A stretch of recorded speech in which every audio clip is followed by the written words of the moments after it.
cherry blossom time, lilac time, tulip time. They may be your choice, but for Rob and me it was Msasa time again this year. Kathy and Pauline were thrilled to bits. The Msasa trees were beautiful as usual, the colours just fantastic.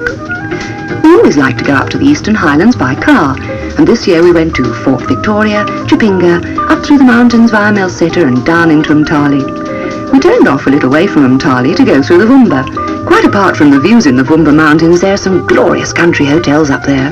Hotels with lovely names like the White Horse Inn, Leopard Rock and the Impala Arms.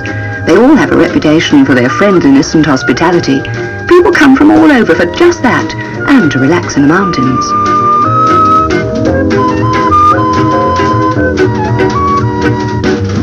We stopped in the Vumba for lunch. The food up in the mountains seems to do something for the kids. They eat like horses, for change from the usual battle.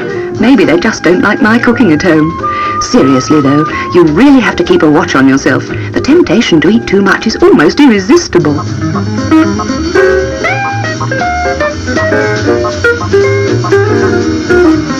I remember the first time we took Kath and Paulie up the Vumba, their eyes were like saucers. Kath, of course, wanted to know why the trees were all different colours. I said they'd been resting all winter, and now they were all putting on their new clothes for summer. Not bad for the spur of the moment. It's really our own special form of spring.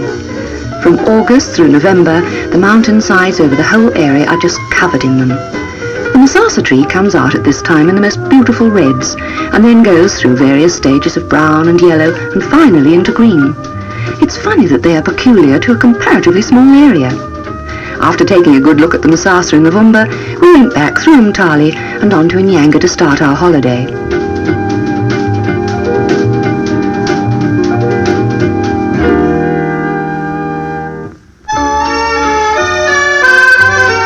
We quickly got ourselves settled and had immediately to visit the kids' favourite spot, the Mari Dam. They just couldn't wait to go rowing. They're not exactly the world's best oarsmen, or should I say oarswomen. Anyway, with Rob at the helm, we did manage to get around after a fashion. Inyanga, you know, used to be a farm belonging to Cecil Rhodes. He left it to the people of Rhodesia. The park, nearly 100,000 acres of it, has mountains, dams, rivers, waterfalls and lovely forests. You can swim quite safely in all the rivers and dams too. One of the things I like best about Inyanga is all the people you meet. You get some real characters, and their pets are no exception. Take Bill and Nancy Cooper's Alsatian Timber. Mad as a hatter he was. Bill and Nancy did a lot of walking. There are some beautiful walks in the park. Timber sometimes lowered himself to picking up things he could carry. We prefer a lazy, peaceful holiday away from it all, but there's plenty to do if you have the urge. I went horse riding a few times, played a few games of tennis, and walked round the golf course with Rob. Rob, of course, is mad on trout fishing. He's not exactly an expert, poor darling, but he does try. Oh, shame, I suppose I shouldn't laugh. It's such a serious business. Rob got mad one day and hauled us cynical girls off to the trout hatchery to show us some real live trout. Very interesting. Oh, I nearly forgot to tell you about the beautiful hotels. There's Trout Pick, the Montclair, Pine Lodge, Rhodes Inyanga, which is inside the park, and Peplo, and quite a few more.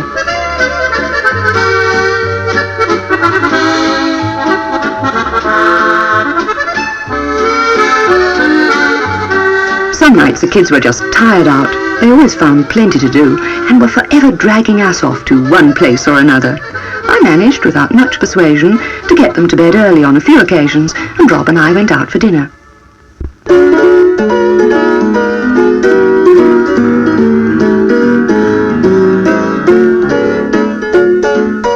There's actually quite a choice for an evening out, inside the park or a few minutes' drive away.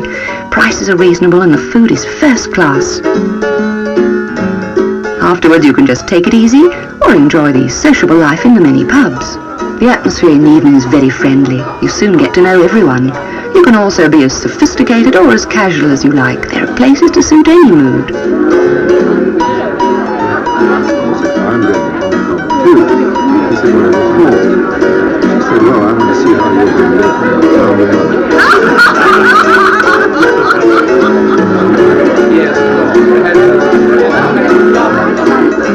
Msasa time is really just the feeling you get around the Highlands at that time of year. It's a togetherness time. It's a time for the old folk to watch the world go by, a time for the young folk to fall in love, and a time for families to be together.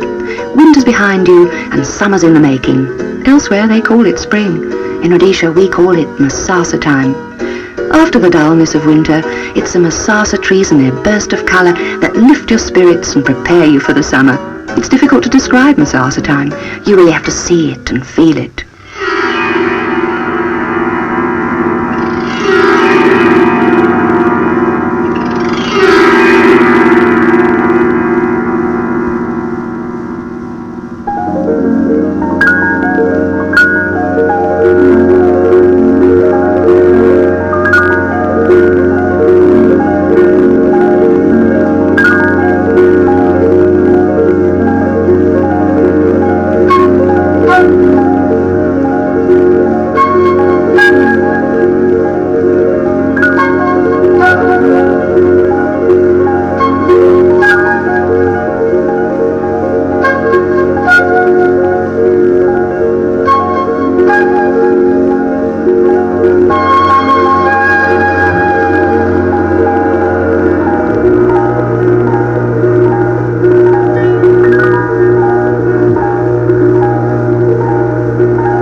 At Msasa time. You'll enjoy every minute of it.